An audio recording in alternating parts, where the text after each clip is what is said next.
Hey there, everyone. Shane Lee over at Fairway Home Loan. Have you been recently kind of browsing around, maybe, and kind of searching, looking at different homes and things like that, and just wondering? I wonder how much house I can afford right now.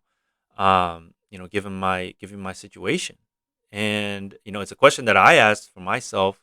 Um, going through a new job change and all that stuff. So, I wanted to kind of give an example just to show what's possible with if you're making a median income, right? In I'm using my area as an example, the Fairfax County in Virginia, and what how much house would I be able to buy if I'm making the median household income of this area. Okay, so without further ado, let's go ahead and jump right into it. So let's just Google Fairfax County. And if you're not familiar with Fairfax County, where this is the Northern Virginia area, right outside the D.C., Washington D.C., right? So we're in the D.C. metropolitan area. So it could be all the surrounding areas, right? Some part of Southern Maryland, Northern Virginia, and things like that. So I was born and raised here, basically. So I know this area inside and out. Fairfax County, Virginia. Median household income. Okay. All right. So according to this here, it looks like the median household income for Fairfax County is roughly around $125,000.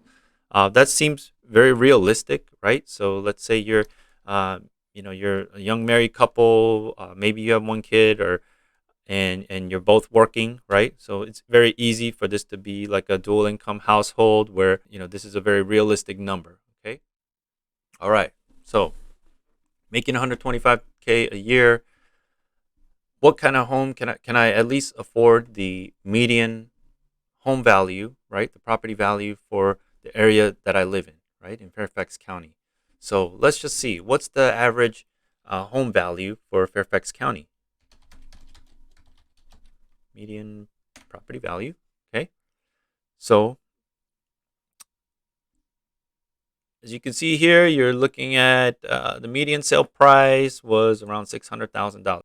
So the question would be, where does my income put me in in relation to this $600,000 home? Now, $600,000 home in Fairfax County, Virginia. Um, Personally, I think it's a little bit higher than that.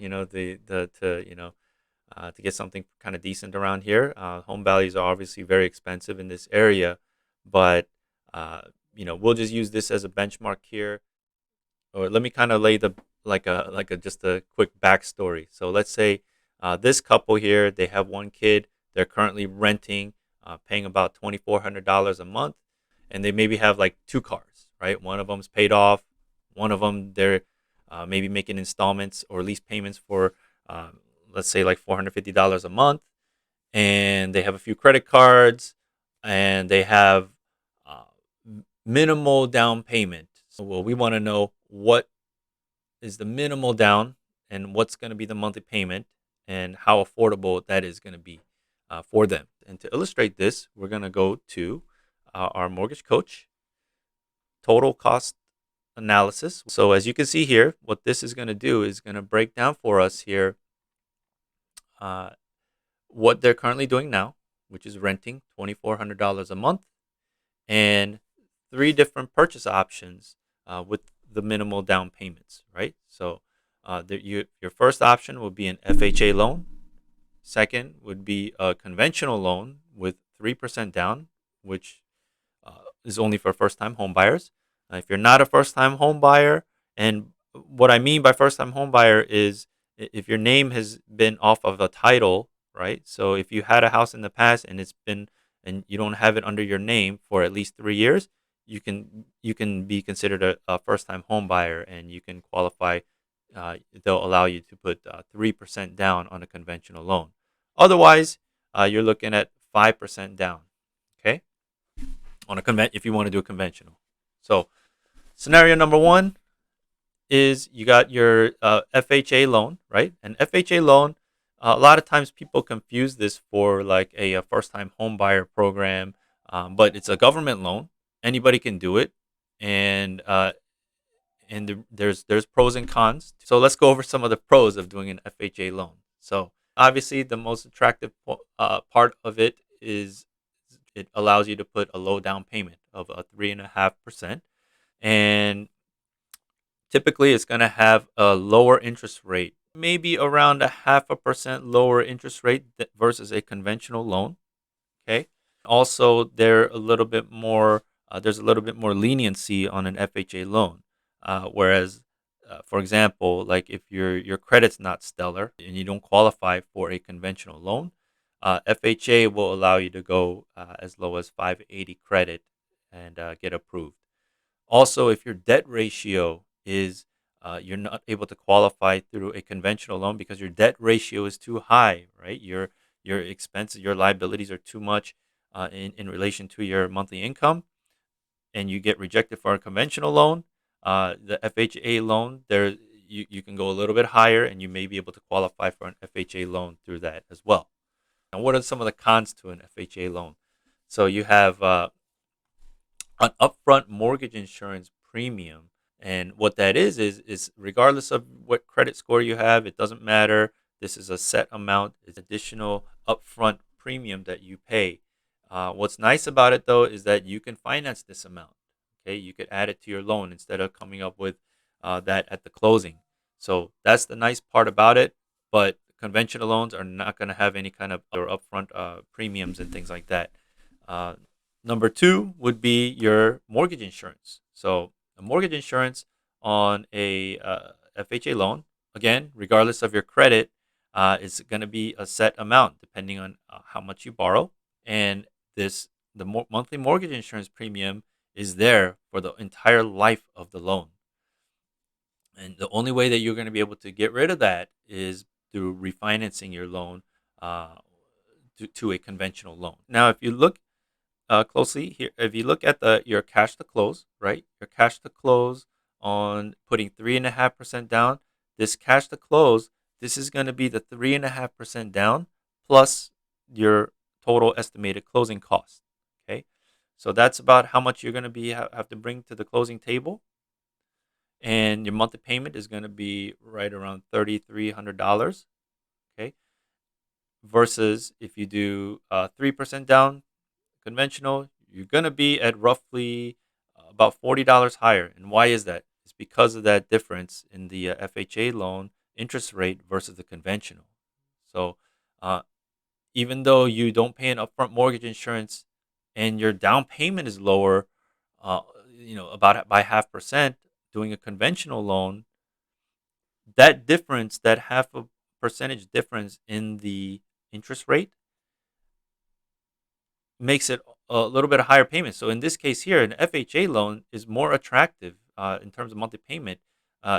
It wins out with the total payment and your total cash to close. Okay, now let's go to the 5% down.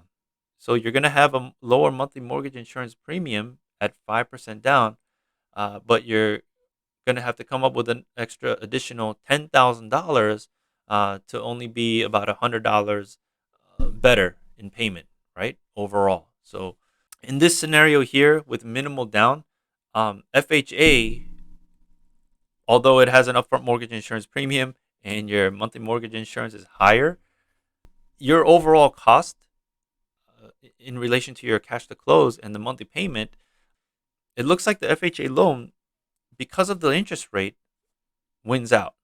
Okay.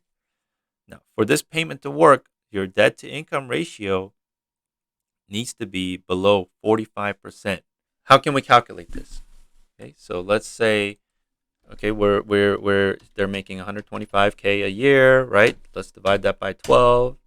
You're looking at 10,416 monthly income, right?